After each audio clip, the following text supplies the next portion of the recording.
Hi, welcome to About Albums and Artists. It's a show where I talk to artists about albums they made. The name is kind of self explanatory. I'm Christina, better known as Twinby, and our first guest will be Low Mak.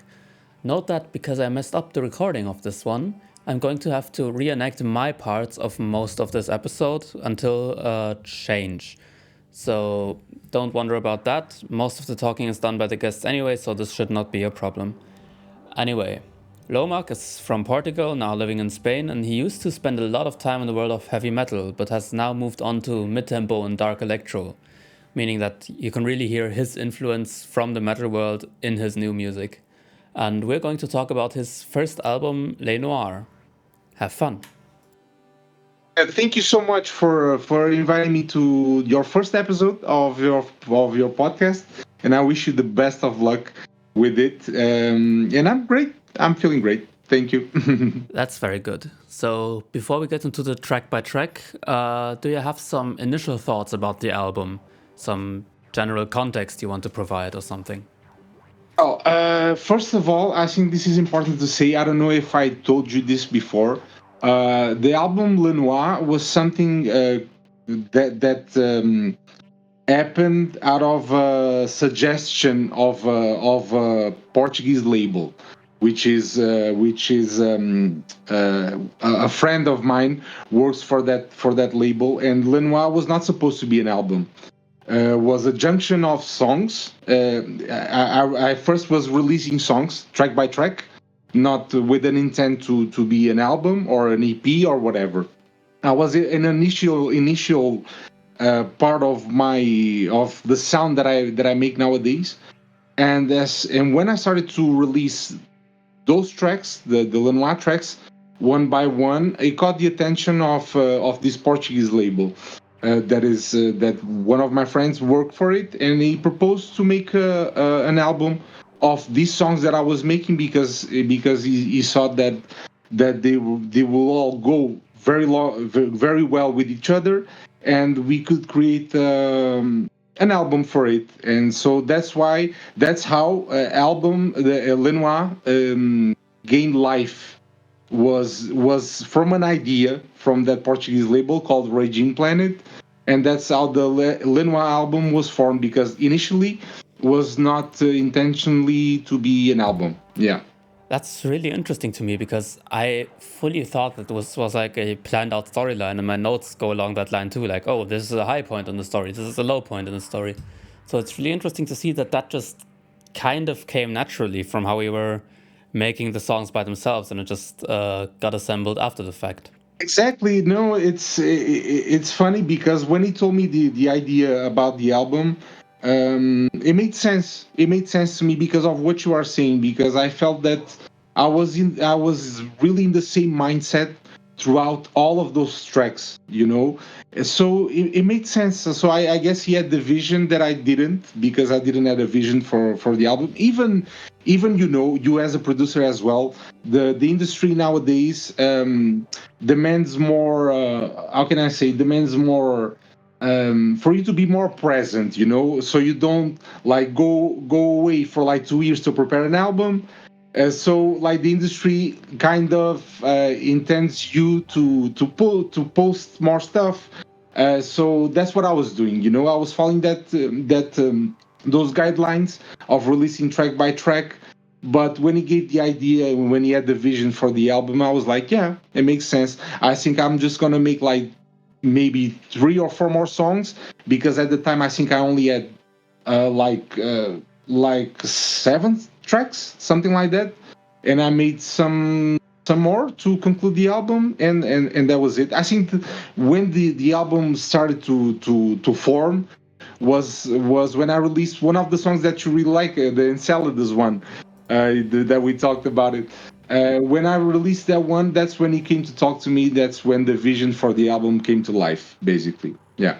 That's really interesting, and I think it's going to be an interesting theme throughout this show, how different albums came to be. Because, as said, I fully did not expect this to happen. But at this point in the conversation, we mentioned that Luis only finished 4 songs of the album after deciding it was going to be an album. And now we move on to the title track of the album, which is Le Noir.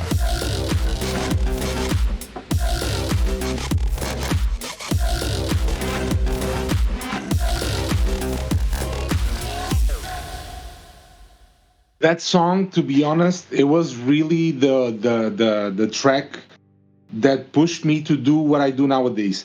The vibe of the music that I do nowadays, and the mid tempo genre and all of that. It was really the first track. So it starts the album, and it started the genre that I make nowadays, because I had one or two songs. No, I had one song that was similar to this genre before, that was called The Heartless, and but the Lenoir was really the one that pushed me to do what I do nowadays. The vibe of music, like more dark and whatever. That's what pushed me to do that song. And that song, I didn't do it only by myself. It was my basically my first collaboration was with the Portuguese producer called Hits Mike. He doesn't do anything similar to my genre. He produces stuff for other artists. He's a great producer, and he's a great friend of mine. And he was the one that helped me with the song, because I'm still very green when it comes to music production. But by that time, I was very green, you know. And I showed him the idea of the track Lenoir, and he really liked it, and he really helped me, especially with the drums. He gave some good idea about on how to approach the drums for that track. If you pay attention to that track, it has a really interesting thing. I don't know if you noticed this, if you listen to it on the phone. This guy is a really guy is a really out of the box guy when he the way he approaches music production.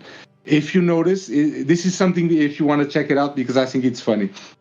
On the intro of that song of Lenoir, the snare of the track, it doesn't stay in the same position all the time. Like it goes from left to right, from left to right, which is something that is not usual.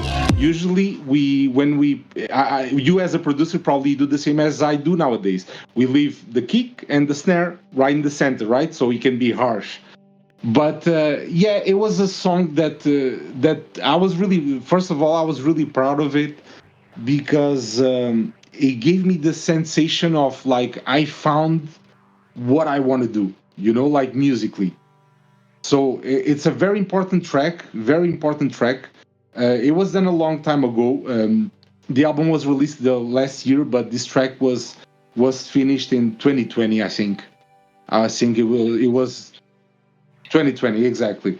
So, but that song is really important for me now. It's not. I don't think it's my favorite of the tracks that I have, but it's probably the most important one, because it really, when I finished that track, I really thought, okay, this is the stuff that I really like. So it's a very important track. Yeah, for me. So one thing that interests me here is you said that this is like your first step into mid-tempo dark electro music, and I wonder how you got there, because for me it was through discovering Res, and from there on out discovering the whole scene. So how did you get into the scene? Same as you, Christina. It was Res. It was also Res. When I found, well, I don't know if this happened to you, but to me, it really happened. When I found out about Res, I was like, "Whoa, this is really cool. This is really the stuff that I like in electronic music." Because, as you were saying, I came from a metal background. I had a band. So I came from organic music, that was played with instruments. And Res, of course, it's electronic music, but it gave me that vibe of, like, okay, I could see this be played by a band, something like that. So yeah, Res was the big, at first, not nowadays, but at that time, it was really the thing that got me into this genre, really. And I think before Res was, I don't know if I'm gonna say this name right, but was Gazafelstein. Gazafelstein, that's how you say it. I don't know if anyone knows how to pronounce his name. My German self honestly just goes to calling him Gesaffelstein, but that's probably not correct either. Yeah, exactly. So, being Portuguese, I say these names very, very badly. But Gesaffelstein was something that it has the same vibe, you know. So I loved it, and also why mid tempo? Because I see mid tempo, you can accomplish all the things that I like about music. You can go from very melodic stuff and you can go to very heavy stuff. You have space to create a lot of things in this genre, you know, and that's what I love the most. And because I really like ambient music, that I really like ambient music, and you can find a lot of ambient stuff in my music. And the breaks that the mid tempo has, you know, it's not a genre that it's constantly high, you know, like it's not always like trance music or techno or whatever. It has a lot of highs and lows, right? And for me, it allows me to express myself the way I really want to, you know. You have the drops where you can go very heavy, and you have the breaks where you can go soft, you know. So for me, like, it's beautiful because it's what I like the most about music. The music artists, for example, my favorite band is Deftones. Deftones, it's a band that you can find very hard tunes, very harsh music, and you can also find the most beautiful melodies, you know. So it's really my type of music. It's something that ranges between aggression and melodic stuff, you know. So mid tempo for me, it does the trick, you know. Yeah. It's really interesting because I hear people say that and also think that about System of a Down. Like they have these very sudden dynamic shifts going between I don't think you trust and then Father. Yeah, Exactly. and that's the beautiful thing about it. We can like have this very high dynamic range because both is kind of expected from our genre. All right, so let's move on to the next track, which is Existence.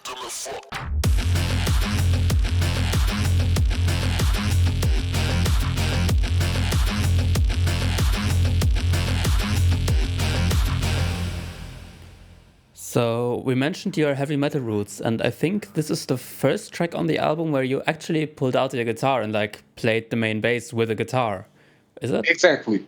But Existence was not the track of Existence. The what it sounds like a guitar, that was not played by me. There was a sample that I transferred.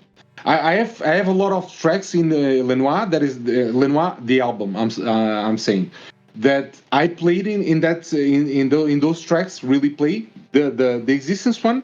It's a sample, which totally resembles a guitar. But it's actually a guitar, but it's more like I would say a synthesized guitar. You know, something like that. So it's not a real guitar, but more a synthesizer that sounds like a guitar. It's not really guitar. Yeah. If you, for example, if you check my latest EP, that's real guitar. You know, like with distortion where I'm really playing, and it's very like straightforward guitar. Existence is not like a straightforward guitar. It's something that resembles a guitar. You know. Well, Existence. What I can say about Existence was by far the hardest track that I did. By far. It took me. I had the idea of Existence probably way before the Lenoir. But Existence, for example, I created the first part of the track, the really the first loop, not without the voices, without all of that. And I didn't have any idea how to keep going with the song. I was like blocked, you know, like anybody. I'm sure it happens to you. Sometimes we get blocked on a song or whatever. And I left that song because I felt like this. I feel that this track has a lot of potential. I feel that I'm gonna make something really cool out of this. But I don't have the right idea yet. So I left that song to hibernate for a long time, for like almost a year, you know. And it took me a while. It took me a while to get there, and I finished until I finished that track like half of it when I went back again after a year, and then it was like I was hitting again what I'm gonna do next because I felt that the song had a lot of it was really intense. You know, the song was really intense. It deserved some really appropriate construction. You know, so that's when it came the other part, where do you have orchestra and you have that speech. Yeah, that speech is really cool. I was wondering, what speech is that? Because when I googled, like, who taught you to hate yourself? Who taught you to hate your own kind? It was bringing up a speech by Malcolm X, but it didn't look like it matched the words actually that was said. Was that speech. It was that speech, but I transformed it. Well, I cut it because the speech itself, it's something. Well, I totally love the speech, and it's about a very noble cause because basically it's talking about racism and whatever, and but I cut it because I didn't want it to be for the speech to be straightforward to talking about that because it didn't make sense with the rest of the song that I had. But I tried to cut some parts of the speech and put some parts like I added in the end and to blend it all together to make sense with the song. So when I put that speech, I was like, okay, now this is it. This is it because it gives a lot of power to the song and it gives a lot of intensity. You know, this is what I feel. And that's it. Yeah, when I put the speech, and it took me a while to also find the right atmosphere when it comes to the orchestra because look, I don't know music theory. I don't. So it takes I don't know if you do. Yeah, I don't as well. It takes me a while to figure it out. The things that I want to do. So it took me a while to get the orchestra part done right. So because I felt that the track deserved a different approach, I took my time. I really took my time with that one. Yeah. It was worth it. So one thing I was wondering is if you play that song out live, I think that would be really cool. I haven't gotten to play it out myself yet, but I think if you get like the whole crowd to move along with it and then get that catharsis of the drop after the speech, I think that would be really cool. Sure, yeah, I hope so, Christina. Let me tell you something. I never played live. I played live, of course, but with my previous band and when this project started, because I don't know if I told you, but this project started as a pop music thing. You know, we can go that to that later. But when I started to make the music I make nowadays, I still didn't get the chance to play live, unfortunately. I think it's going to happen this year. I think it's going to happen next year, 2025. Let's hope so. Fingers crossed. um, but I can't wait. I can't wait because I really think that one is going to be powerful. Yeah, for sure. For sure. So if any promoters or venues are listening, you heard the man. Thank He's you. trying to play out live. The one track of yours that I have gotten to play out live was Enceladus, and that one was also really cool, like seeing people vibe to it. But that's going to be later. First off, we have Xenia, which I'm sure you only put that there to mess up this segue. So this is Xenia.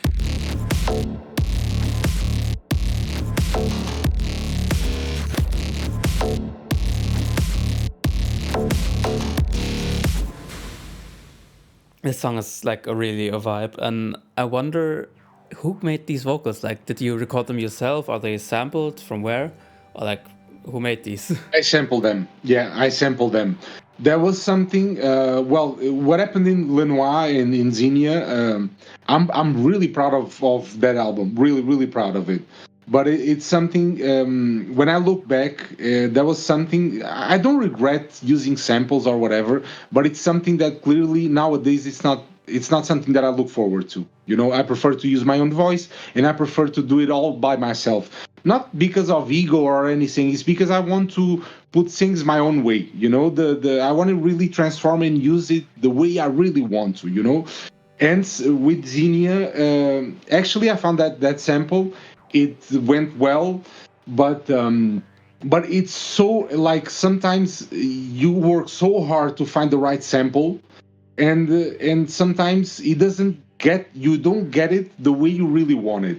So that's two reasons why I don't want to use samples anymore from now on.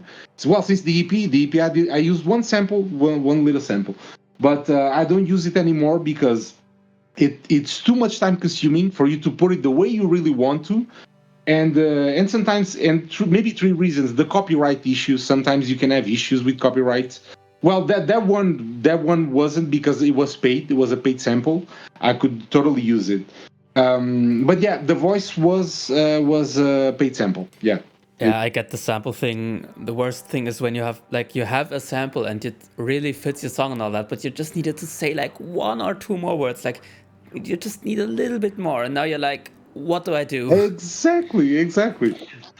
So, do you have other anecdotes you can tell about Xenia? Senior, yeah, yeah. Well, that song I think was really the song that was most inspired by other artists like Rez. I remember that I was really listening a lot of Rez by that time, and that song was really inspired by her. Like I really went deep on to try to find out how she makes music or whatever. I'm not gonna say that I tried to copy her or whatever. It's not that, but it was heavily influenced by her. That one, Xenia was really influenced by her. Really, Yeah, I get yeah. that. My first steps into Dark Electro were also like really influenced by Rez and like basically trying to imitate her. I think it's normal if you're trying to find a new style. It's normal, yeah. It's totally normal, yeah. And I think it's a good thing, you know. I think when we start, it's hard to find the.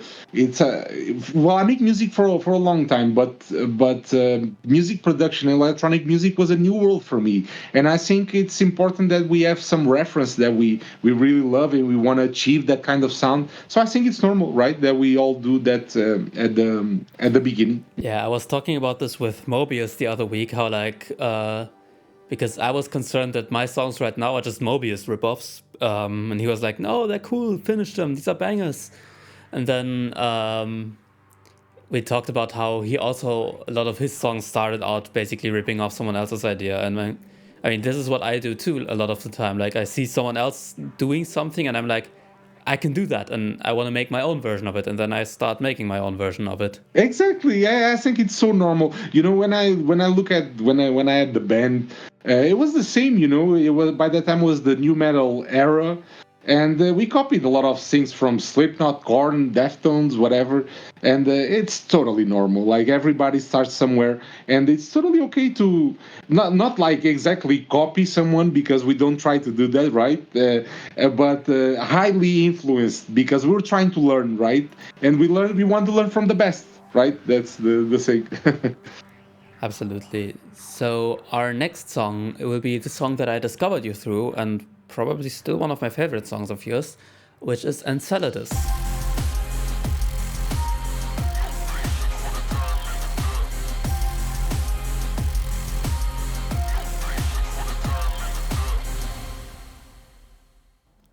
So Enceladus, again, it's the song I discovered you by, and I love its vibe. It's like this down vibe, like you're in a shit life, your life is shit, and everything is awful. It's your time in the dirt, but it feels like you're working to find your place. Like it says, no place before the time in the dirt.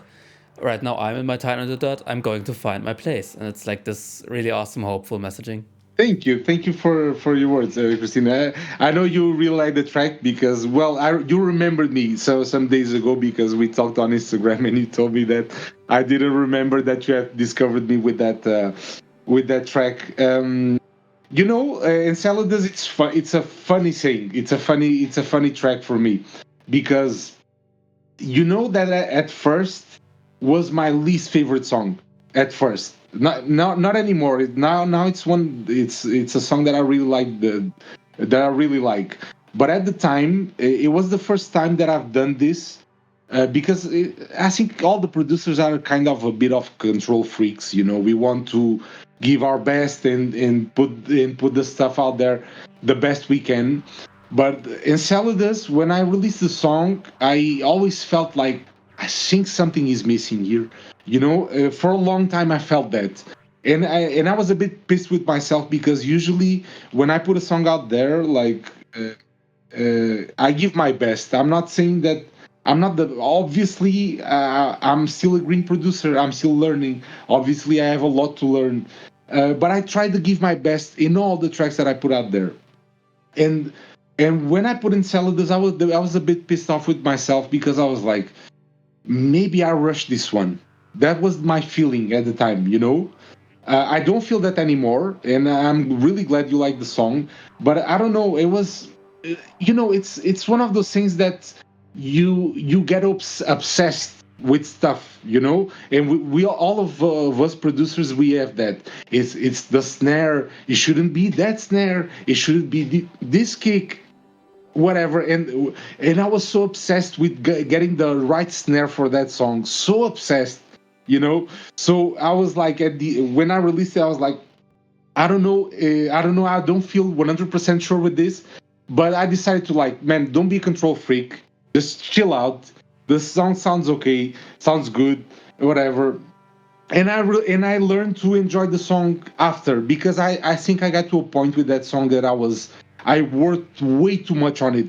You know, when you get to that point when you work so much on something that you lose track of what you're doing. You know, so that's what I felt with that track. I worked so hard on it that I was like, I'm losing track of this. And now when I spend some time without listening, coming back, now I really like it. And when I put that song in a live set, because obviously I didn't play live like I was telling you, but when I put that song in the live set, and it's by far probably my favorite song to play live, because I'm gonna play live playing guitar. I'm not gonna play live like as a DJ.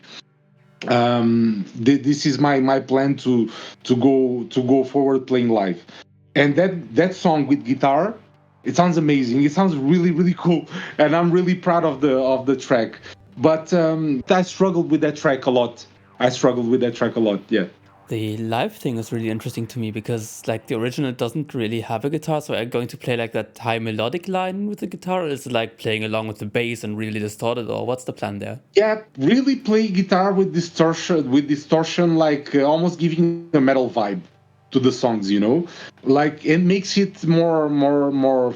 It's like the songs will feel different live, but with more personality and a bit more with a more aggressive touch, you know.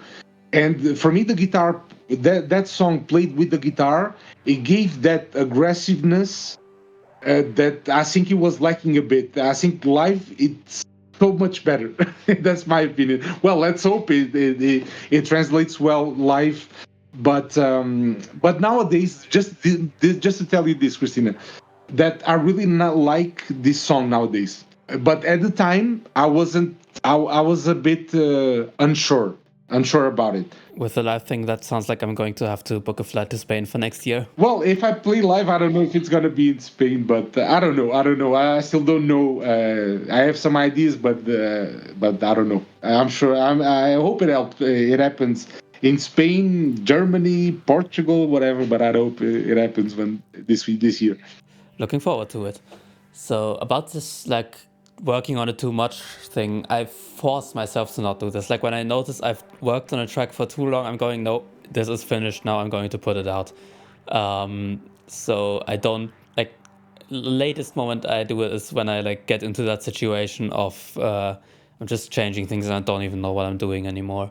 Because like at that point I'm just not going to improve the track, so I might as well call it a day. Yeah, no, Christina, I think you're totally right. I think that's the right approach to have. And nowadays, that's what I try to do as well, because I think when I don't know if you had this at some point. I had this at some point. There was like, uh, yeah, we have to look at all the tracks with giving our best or whatever, but your life doesn't end with that track. It's like there's always the next track to make it better, right?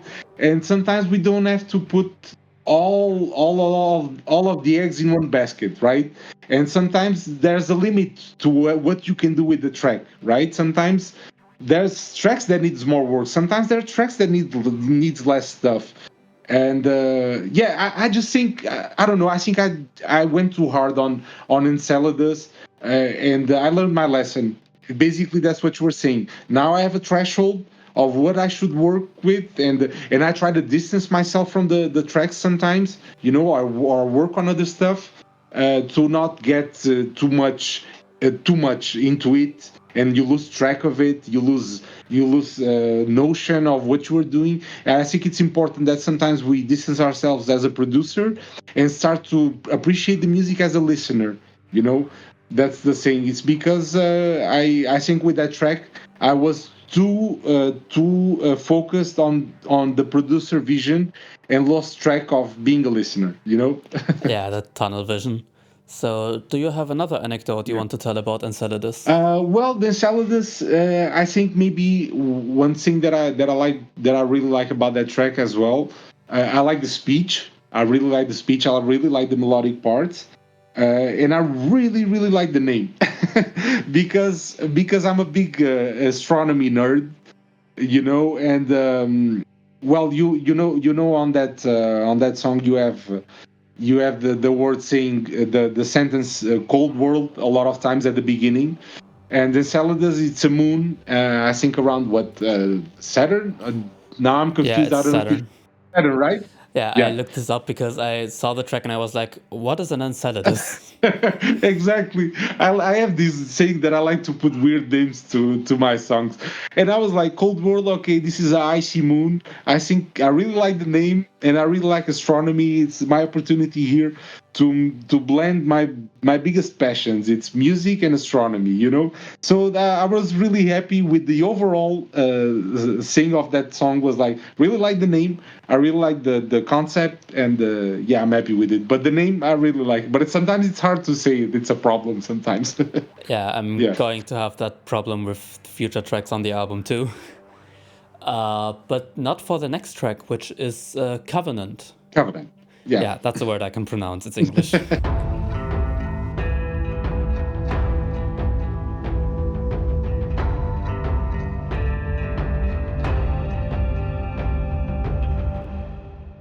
So Covenant, it's basically an interlude. There's nothing much to it to that song. I made that interlude for what that track was really with the intent to make an album. The Covenant was made to make a good transition from Enceladus, which is a bit more heavy, as some melodic elements, but it's a heavy song. It's an aggressive one, and to make a smooth transition to Yakusoku.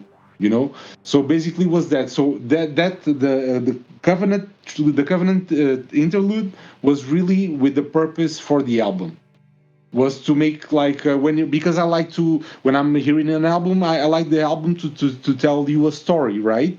And I felt that Yakusoku, from Enceladus to Yakusoku, was a bit of a harsh transition. So I thought, okay, I'm gonna make something here that goes well with Yakusoku, so it doesn't have so it has a more of a smooth transition. So that's why Covenant was made. Yeah, that was my real guitar there playing. That is my real guitar playing there. I played all of it. I think, yeah, I just used the drums, the orchestra drums, and I used my guitar to make that track. Yeah. Okay, so I misunderstood you earlier because what I understood was that you hadn't used the guitar for this album, but I was wrong Yes, then. yes, and you have one, and we're gonna go there by the end, but I'm gonna let you know, we'll also, well, Yakusoku, the next one, you also have guitar. We also have real guitar. Yeah. All right, then let's move on to that song, Yakusoku.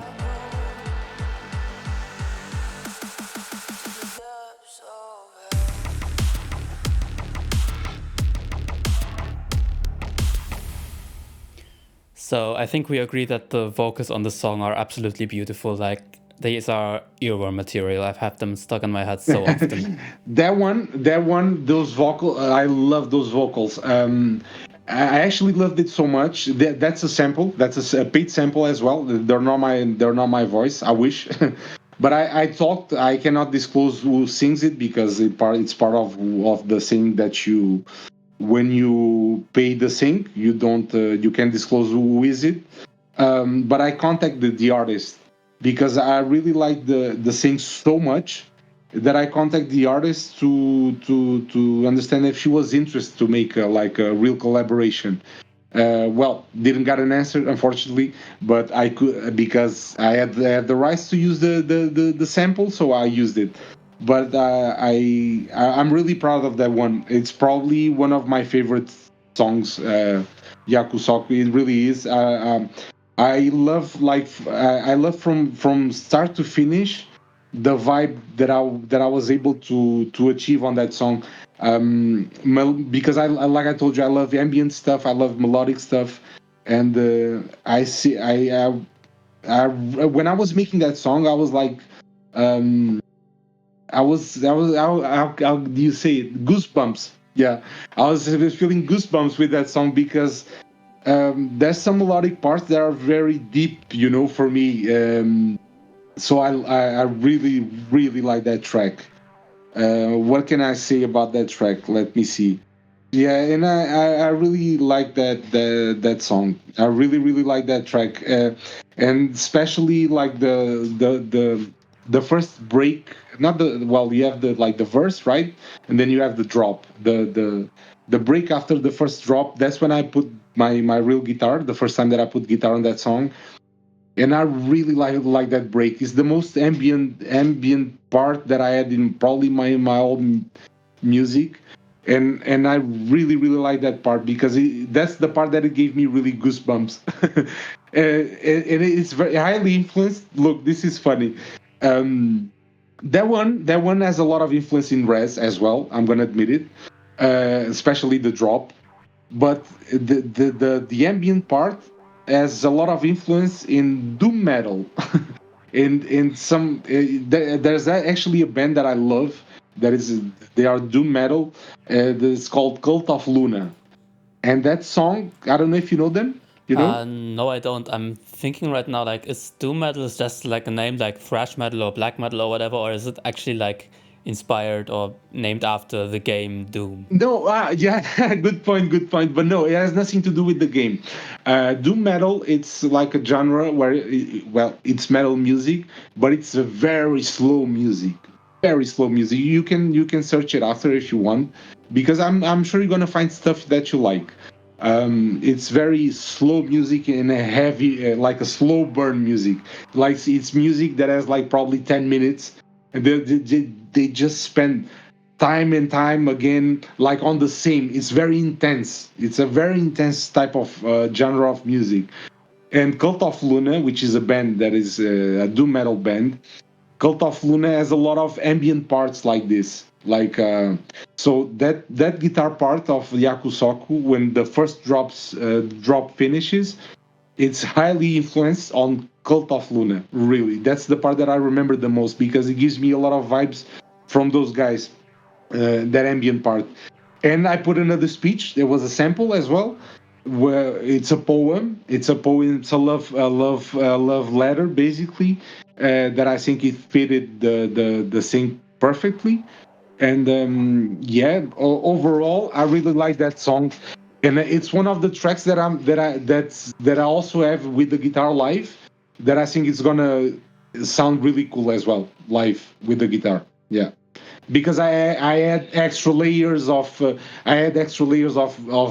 melody, of heaviness, and yeah, I was really proud of that, of those tracks. Look, I don't know if I'm supposed to tell you this right now, but um I'm really proud of the Lenoir album because now I have some distance of it.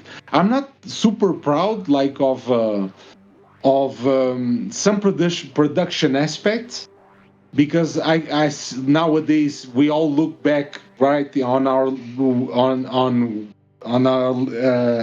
early stuff, and we think, I could have done this better. There's a lot of production aspects that I could do it better, I think, nowadays. But art wise, like just focusing on the art, I really like it. And Yakusoku is one of those that I really like. I'm really proud of the art of this song, not the technical aspects, because the technical aspect, I think I could do it, some things better nowadays. But art wise, I'm really proud of that track. Yeah. I think we all get those tracks where we like look back and we're like, oh my god, the mastering on this is shit. but the song itself is awesome. Uh, so let's move on to the next track, which I will struggle to pronounce, and no matter how I pronounce, I will pronounce it wrong, which is Demosthenes.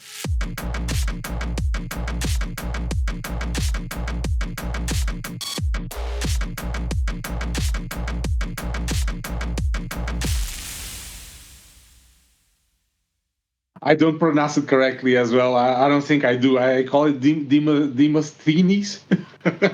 I don't know if it's correct. I have to stop with this weird habit of putting strange names to my music. So Demosthenes. Well, Demosthenes was the last track added to the album. To be honest, like Lenoir was ready and done. Was supposedly was gonna have 10 tracks, and Demosthenes. That's when I finished that song like probably 1 month before we finished the album, and that's by the time I met X1Y2, which I have a song with on the album. So when I met him, I learned so much with that guy, but so much, and he helped me with that song. That song has a bit of a touch of him, because I don't know if I told you this, but because I really don't have a problem of saying that. But this whole album was not mixed and mastered by me. I mixed co mixed the songs, but it was mixed and mastered by a guy called well, one of my biggest friends in music is called Deep Blue. DJ Deep Blue is a very good producer in Portugal. He does other stuff. He does other stuff. It's not related to my genre. He has like more into house music or whatever. But he's an open-minded guy and he likes this stuff. So he helped me with mixing and mastering, because I still mixing. I'm there now. I'm much better nowadays. But mixing and mastering, I was something that I never felt like very secure doing it, you know. So I always preferred, look, my goal here is to make the best that I can. I'm not gonna have any ego about it, and if I can make the tracks sounding a bit better, I'm gonna ask for help. So that's what I did. I asked for help to help me mix and master those tracks, and X1Y2 helped me mix and master the Demosthenes one. Yeah. So basically, the old track, besides the track we do together, that song was the first track that he mixed and mastered for me. Yeah. It turned out awesome. I really love like the heavy vibe and like the space. When my note here says it has no business being this hard? Question mark. Thank you so much. I really like that track. Really like that track, and that has my guitar. That has my guitar. All when what part? Not the part, not the first until after the second drop. The melodic parts, they're all my guitar, played by me, totally played by me. Yeah, that's the same. Yeah, you're right. I think it has something to do. I would put it in the same box as Yakusoku, for sure, for sure. I see the thing, and I really look production wise. That's the song. Besides change, I think change is on another level, because there is a lot of X1Y2 knowledge, you know. But Demosthenes, like, it was probably the technicalities of that song. It's the one that I was feeling more secure with my abilities to produce and technical wise. And that song, when it comes to technique, it's the one that I'm most proud of Lenoir.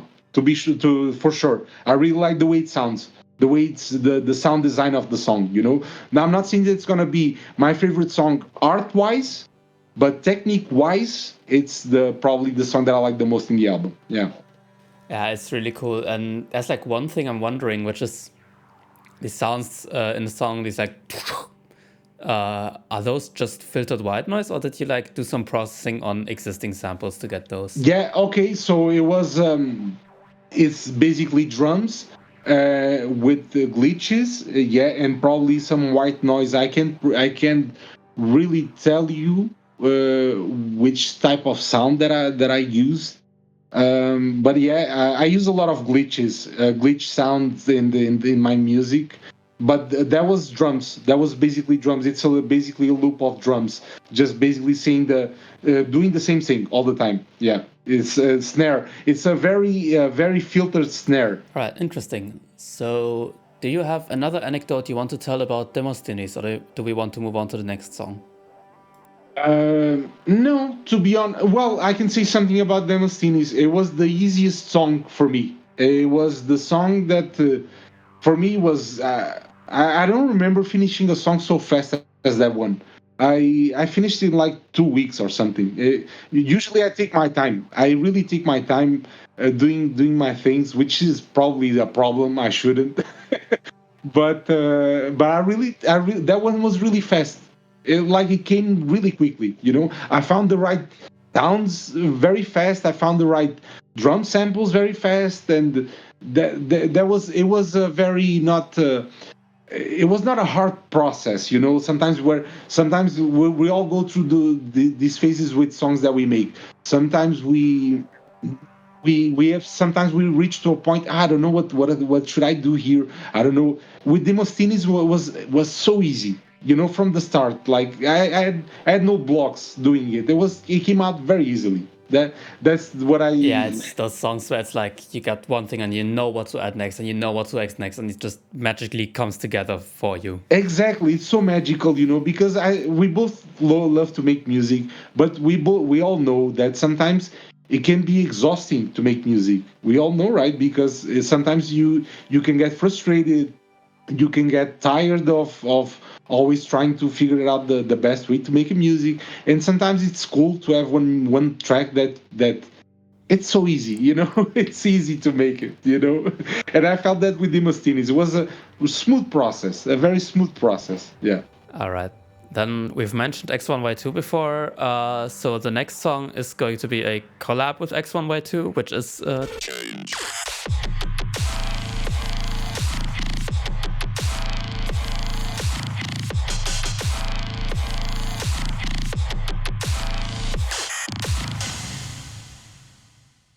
I really love this song because it feels like it's a good blend of styles. Like you have these collabs where it's like it just sounds like one of the two, or it's like you have one segment that sounds like this artist and you have another segment that sounds like that artist, and it's just like two separate segments. But this one, it really feels like it's an X1Y2 song and a Low Mak song at the same time, and it's just awesome. That first of all, Christina, thank you so much for you saying that, because I really feel that, and I think he felt that the same.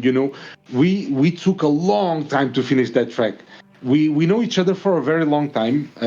Well, I don't know if he wants me to say this because he's very secretive with his identity, but he's Portuguese.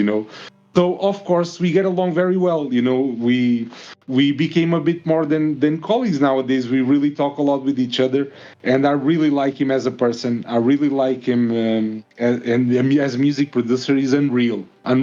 Working with him was unreal. When I first heard this stuff, I was like, whoa, this is really good. But when I started to work with him, I was like, whoa, this guy is on a whole nother level. It's no surprise that he's working now with Rez, because he's so good. He's so good. And I'm always telling him this. I'm annoying. I annoy him a lot because I'm always telling him how good he is. But well, regarding to Change, well, he came to me first when I met him. I didn't know him. He was the one that came to me, and because he really liked the aspect of the guitar in my music, so he really liked that part, and he really enjoyed what I was making with my project. And he proposed, "Would you like to make a collaboration?" And I was like, "Yeah, for sure, for sure. I would really like that." And yeah, basically, I wrote the first part of the track, guitar, and until the drop was designed by him, but the first part until the drop was started by me, I think, if I recall well. and yeah, basically, and he put some more elements where the part that I was making. But at first, the guitar riff that I had was a bit different. It was a bit more heavy and more dark, and I decided it was better to simplify it to go well with this stuff and whatever. And basically, that's what we did. We ended up. I made the guitar. He made the drop, and I put some more guitar, basically there in the second break and the second drop. I have more guitar there, but it was a very fun collaboration. But it was hard because what I was gonna say, I felt when I started to work with him, I really realized how good he was, and it was like, okay, I gotta try to keep up with him. Oh, I So get that. you get that, right? I tried to keep up with him, but in the end, I think we were really proud of the track. But it took us a long time because there was a lot of versions of that song, a lot of versions, and well, he's demanding with his productions and all of that. It was not demanding with me or whatever. Like we were all very chill with each other, and we still are very chill with each other, and. But he wanted to make it right on his side, and he wanted to have also the right parts of the guitar and whatever. So I written the stuff that it should stay like proper stuff. And yeah, the result was really cool. I think it does it gets out a bit of the Lenoir concept, a little bit, but it's totally okay to be mixed with the other tracks. That's not a problem. It gets out a bit of the vibe, but I still think it's part of the album, of course, and I'm really proud of that track because, well, technique wise, like I was saying, is on a whole nother level, and I think that track sounds a bit better than the other ones. I don't have problems admitting that because of him, because he gave so much to the track, and he's so good technique wise that I think that track sounds really cool. Yeah, yeah. But it doesn't feel like X1Y2 outclassed you or anything. Like, I used to have that way back in the day when I made my first rap album, which is offline everywhere now because of the cringe. But there's one song where I had a feature on, and he way outclassed me. Like, he rapped way better than I did, and his stuff sounded a lot better than I did. And in retrospect, it's like that song would have sucked without him because he carried that one. And it doesn't feel like that with Change. It does feel like you were like, what's the English word? You're like even. You're like on the same level. You're eye to eye is what I want to say. You're eye to eye, basically. Thank you for saying that. No, look, listening to the track and of course, me knowing all the whole process was really a 50-50 thing. But what I'm saying is that when it comes, for example, the drop, the sound that he can create, he can make a drop sound in a way that I cannot make it. I cannot make it. Even if I try really hard, I'm not there yet. And that's the part, because I think that in our genre, the mid tempo, I think the drops are very important, right? Because it's the what everybody wants to hear. It's the explosion, right? And I think he does that with in a very classy way. Like it sounds heavy, it sounds full, it sounds nasty, dirty, and so I really like that song, but because I think his touch was made the song a bit more above. But knowing the whole process, we both worked on the song 50-50. That's for sure. Yeah, it was something was an effort made by both of us. Yeah, That's for really sure. good. Yeah. Okay, then we will move on to the next track, which is again just Low Mak without features, and it's probably the heaviest on the guitars, or at least guitar sound wise, which is Merge.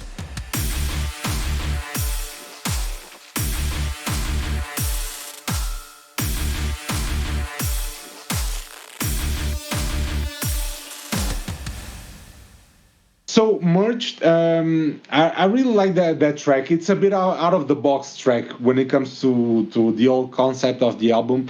I'm proud of that song because I didn't want it to have like like like how can I say, like the all the songs to be in the same construction. You know, like you intro, verse, drop, verse, drop, and that one was like, I just want to make a very intense stuff here. Just one drop. You know, I have the intro. Yeah, it starts with the guitar, very metal guitar. Yeah, played by me as well. That was not sample. And then you have the melodic part, and then you just have a very intense drop, and that's it. Boom, done. And created for what? Also for the album, because I wouldn't release a track like Merged as a single because it wouldn't make much sense because it's like well, it has 2 minutes. I don't think even has 2 minutes. I don't remember actually, I think but it's just over 2 minutes. It's 2 minutes and 3 seconds. there you go. So it's a very short track, and I wanted to make it just for the album to give a different vibe, you know. So it's not just like this next one, the same next one, the same, you know, same goes merged as the same intent as the interlude covenant, because it was basically made for the album to give a story to the album and to not make it like as a okay, I have a collection of loops here. You know, I don't want to make a collection of loops. I want to make something that is interesting art wise, you know. So merged was because of that. I felt that the album needed a something that was a bit out of the box, you know. So merged was created by that, and was the first time. And I also really like merged because merged was the first time where I was very direct in assuming my metal influences. You know, I was very direct with it. It's just like, this is what it is. This is metal mixed with electronic, and I'm not afraid to show it. Yeah, and it's awesome. I You mean, know. you did start to embrace that later after the album, like with songs like NPC. Yeah. But at for the album, I think this is the one where you lean into that the most, and I honestly love it. It makes you a bit more unique because again, I don't know like the one other dark electro track that I can think of that has a prominent guitar like that, and I don't even know if it's a real guitar. Would be Blood by Jay Stone, which I don't think is a very well-known track. Uh, Listen to Jay Stone, folks. He's awesome. Um, Yeah. Yeah, it's like this thing that pretty much only you do in the scene because Jay Stone hasn't been active in a good while. That's really cool, Christina, to hear that. You know, to be honest, I don't I don't use the guitar like to sound unique or anything. It's just who I am. Basically, it's like it's the way I can express myself in the best way possible. Is by using a guitar. You know, that's it. It's because if I nowadays I don't know how to create music without a guitar. I just don't know anymore. You know, because I'm not a very computer guy. I like, of course, I'm a music producer. Of course, I like to like computers, right? But guitar is it's the way I can express myself better, and I think you know me for a while, and I take self-expression very seriously. You know, I still think, I still believe that music and art should always be self-expression, right? And I believe that. I'm not saying that I'm right. This is my vision. It's my belief, and I believe in that. I believe that you should always express yourself the way you want. And I think the guitar allows me that. Allows me to express in a way that I cannot do that with the computer. It's Just the like you speak computer. that You know? language, and Yeah. I think that's common across like everyone who has like one quote unquote unique feature. Like if it's just a part of their toolkit, they don't do it to be unique. It's like Mobius with his low vocals, or me, which I'm going to do it more, which these vocals. Editing me is going to hate me doing that, as is me after the recording. Um, Stuff like that, like it's just part of your toolkit, but it's still what makes you like different from the others. Thank you so much. No, that's cool. That's cool to hear. Because if I can use something that I really like, which is guitar, and can make my sound a bit more unique, well, that's helpful. It's not a bad thing, right? So I'm proud of it too. But to state the fact that I really use the guitar because mostly because it's really the way I use to express myself in the best way. Like a keyboard. I know when I use the guitar, I am who I am. It's like the most original piece of me. It's using the guitar. It's because I'm 37 years old. I've been playing guitar since I'm 15. When 15 years old. So like it's been part of my life. It's always been part of my life. Guitar. So it's really who I am. It's using the guitar. Yeah, it makes sense. All right, the next song on the album is Erida.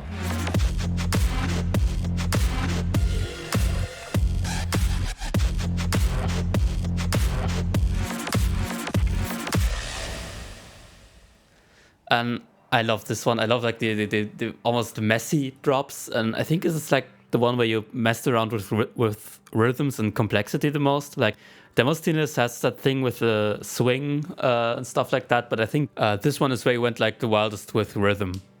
Yeah, maybe. Yeah, that's why I think that's why it ended up in the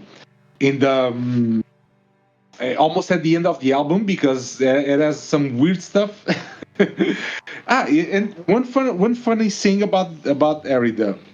I was telling you at the beginning of our conversation that when I released Lenoir was not intended to be an album or EP or whatever. Now I remember that was not true. Now I remember that when I released Lenoir, I had the intention to make an EP of 3 songs. A song that didn't make the album which was Le Rouge, was Lenoir, Le Rouge, and it would be Erida. It will be the 3 songs. So Erida was probably my second track of the album that I produced after Lenoir. It was the Erida was the next one that I produced. It ended up in the tenth track of the album, but I think it was the second one. So it was intended to be on that EP. And La Rouge didn't make the album because the label didn't like the voice of the track. So I ended up taking that song, and I'm glad that I did because I liked how it ended up the album. But Erida, yeah, what can I say about that one? For sure, I think I went a bit crazy. I went a bit out of the box on the drop of that one because it was yes, it has more weird stuff, but rhythmically, I think so. But it was also a song that I struggled a lot to get it right.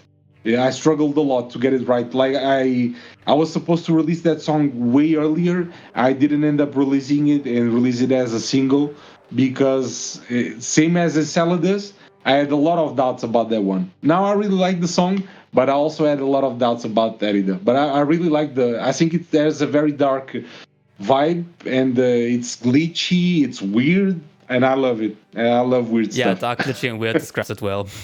All right, so speaking of dark vibes, the last song on the album is Eris.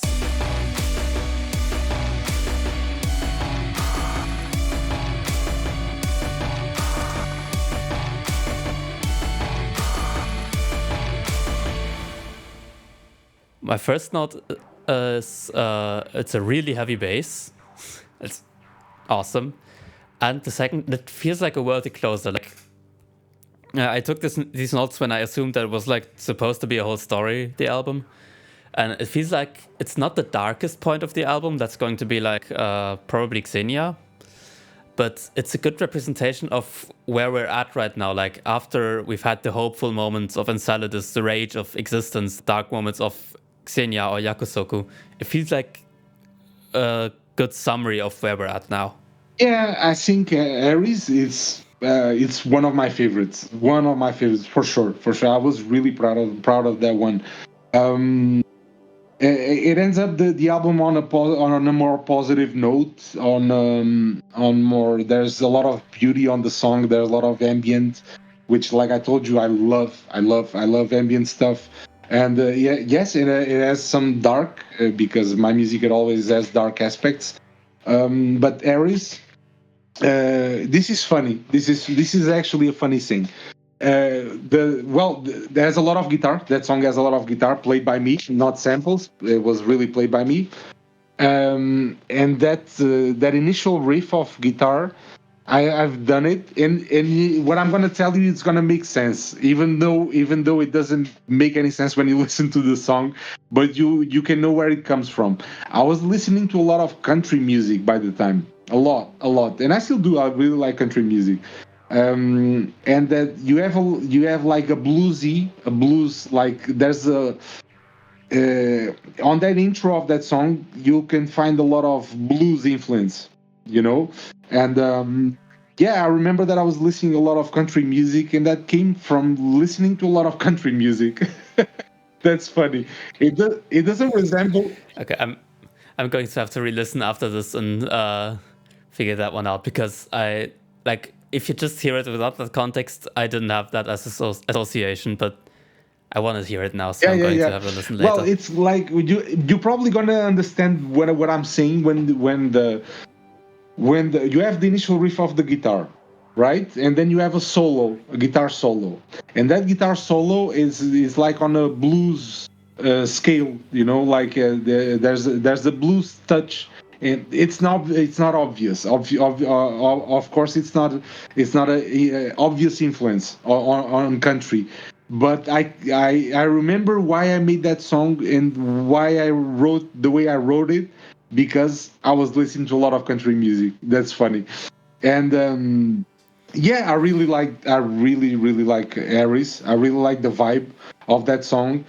Looking back, I wish I had done something different on the drop. I see. I wish I had more technique at the time to make it the way I wanted to really sound. Because looking back, I still love the song, but I think I could make it sound a bit better on the drop. But I really like the song. Art wise, I think it's probably my favorite.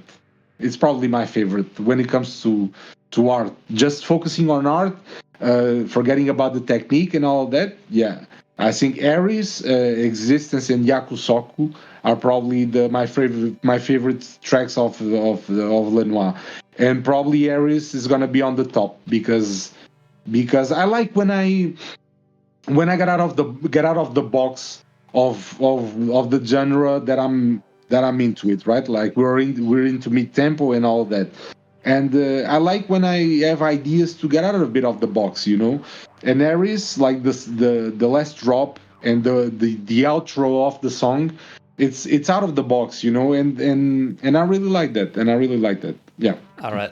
Um, do you have another anecdote for Eris? Otherwise, we just move on to like closing thoughts and all that. No, to Aries, yeah, I don't think I have more. Well, I can say something about Aries, but it's not about the song; it's about the video. I really like the video. I think it's my favorite video that I have. I really like the way it turned out. The video of Aries. It was just very simple. I was in my living room with the light on top of me, and I just filmed random stuff. But yeah, I really like the way it turned out. The video of that song. This is where I Yeah. realized that when I prepare an episode for this podcast, I should probably watch the music videos too, rather than just listen through the album again. No problem. No Yeah, problem, no problem. The music, it's always gonna be the most important thing. yeah, So that's no true. I mean, worries. there are rare songs where it's like video first and then there comes the song, but I don't think that we're going to see that a lot in Dark Electro.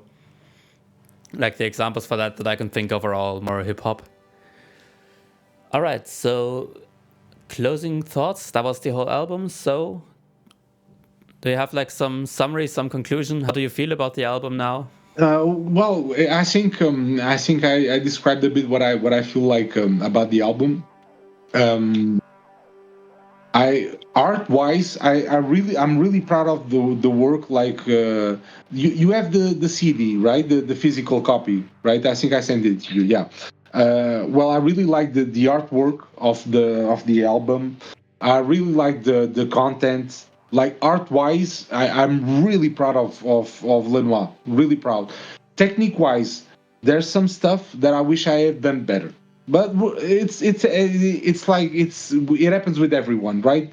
We look back at the stuff that we did previously, and we thought, I should have done this, should have done that.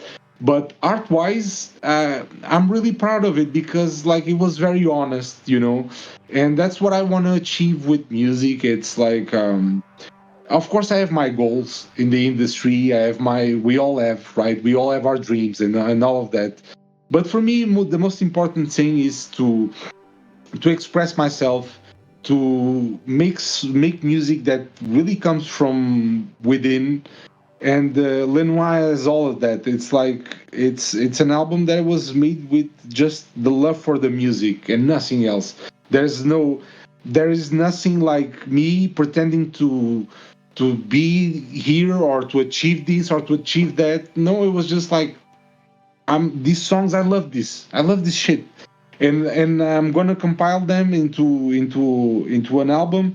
And when I look back, I'm still proud of it. Besides the technicalities part that I was telling you about, I'm always gonna be proud of it because it's honest. It's an honest work, you know. Like it came from really self-expression and with honesty, with love for the music, you know. So that makes me proud of Lenoir. Yeah, about the Yeah. like art versus I'm just like technicalities thing. I've noticed that like there's this divide. Like I can't make a song where I'm fully satisfied on the art side and fully satisfied on the technicality side. It's like always either I've got like my production game up to the top, but I'm like not quite satisfied where it sits expression wise, or the other way around. Like I don't think it's actually possible to be fully satisfied with both. Completely true, very true. What you are saying, but on the, for example, on my last EP, the place called Nothing, there is a track like no, I'm not there yet. There, like art wise and technicality, like the perfect balance. But there's a song that it's the song with the name of the EP, the place called Nothing. That one was the one that I feel like very comfortable, like in the balance, you know, of it's a melodic track. It has a drop or whatever, like aggressive style, but it has a lot of melodic stuff. But the place called Nothing, that track, I really feel that I achieve more or less what I'm looking for when it comes to being the middle of art and technicality, you know.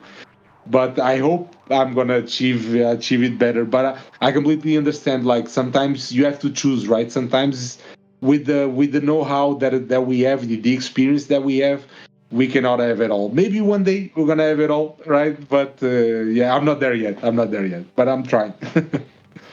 Everyone's just trying to achieve perfection. Nobody does.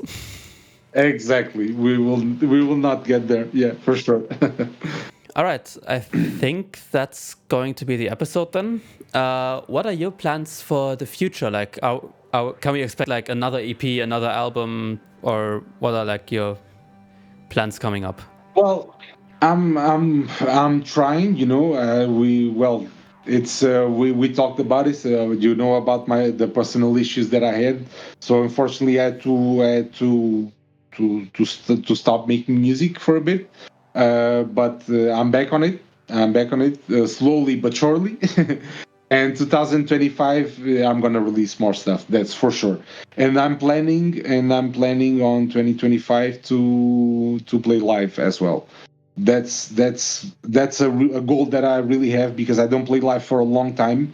Since 2019, when with like I was telling you, this project started as a was a pop thing. Was I was more into pop at the time, and I decided like I don't like this stuff, so I'm gonna start this.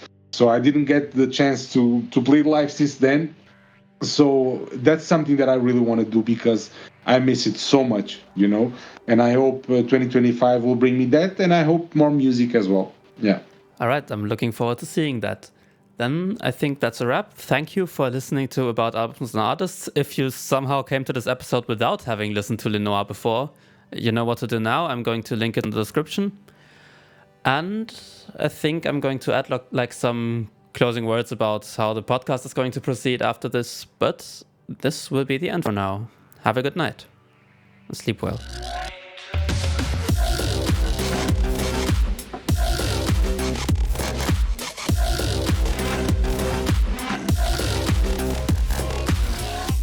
Hi, Editing Christina here about a month later. Thank you for listening to this first episode of About Albums and Artists. I don't plan on doing this podcast too regularly. There are a few episodes I'm planning to record, but nothing really set in stone yet. If you want to be among the first, thank you Ophelia for your cameo. If you want to be among the first to hear about an episode, you can subscribe to the YouTube, Podbean, or whatever channel you're listening to this on. Or, even better, subscribe to the RSS feed that I'm going to set up for this, link in the description. Cheers, have a great night, and remember to drink some water. I love you.